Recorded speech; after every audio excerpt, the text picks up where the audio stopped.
Merry Christmas Eve. We are at 1 Samuel 28. And in those days the Philistines gathered their forces to fight against Israel. Achish said to David, "You must understand that you and your men will accompany me in the army."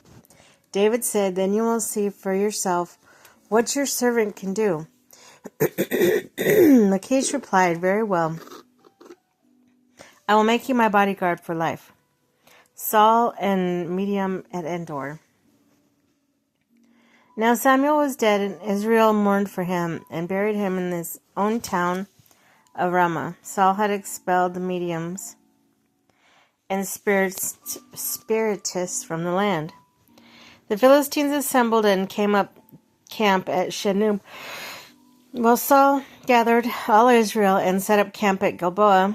When Saul saw the Philistine army, he was afraid. Terror filled his heart, and inquired of the Lord, but the Lord did not answer him by dreams or Urim or prophets. Then there was said to his attendants, "Find me a woman who's a medium, so I may go and inquire of her." There's one in Endor, they said. So Saul disguised himself, putting on clothes, and at night he and 2 men went to the woman. "Consult a spirit for me," he said, "and bring up for me the one I name." But the woman said to him, "Surely you know what Saul has done. He has cut off mediums and spirits from the land. Why have you set a trap for my life to bring me about my death?" Saul swore to her by the Lord, "As surely as the Lord lives, you will not be punished for this." And the woman asked, "Who shall I bring up for you?"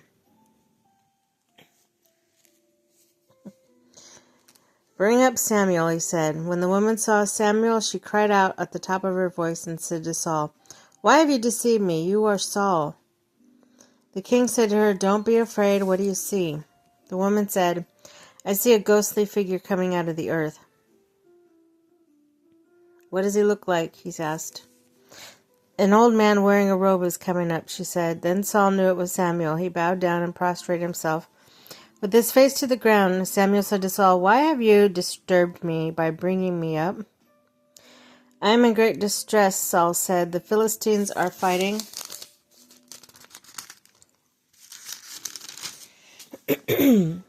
against me, and God has departed from me. He no longer answers me, either by prophets or by dreams. So I have called on you to tell me what to do." Samuel said, "Why have you consulted me now that the Lord has departed from you and become your enemy? The Lord has done what he predicted through me. The Lord has torn the kingdom out of your hands and given it to one of your neighbors, to David. Because you did not obey the Lord and carry out his fierce wrath against the Amalekites, the Lord has done this to you today. The Lord will deliver both Israel and you into the hands of the Philistines, and tomorrow you and your sons will be with me. The Lord will also give the army of Israel into the hands of the Philistines." Immediately Saul fell full length on the ground, fulfilled with fear because of Samuel's words. His strength was gone. He had eaten nothing all that day and all that night. When a woman came to Saul and saw that he was greatly shaken, she said, "Look, your servant has obeyed you. I took my life in my hands and did what you told me to do. Now please listen to your servant. Let me give you some food to eat and have the strength to go on your way." He refused and said, "I will not eat." But his men joined the women in urging him. He listened to them. He got up from the ground and sat on the couch. The woman had a fattened calf in the house, which she butchered at once. She took some flour, kneaded it, and baked bread without yeast. Then she set it before Saul and his men, and they ate. That same night they got up and left.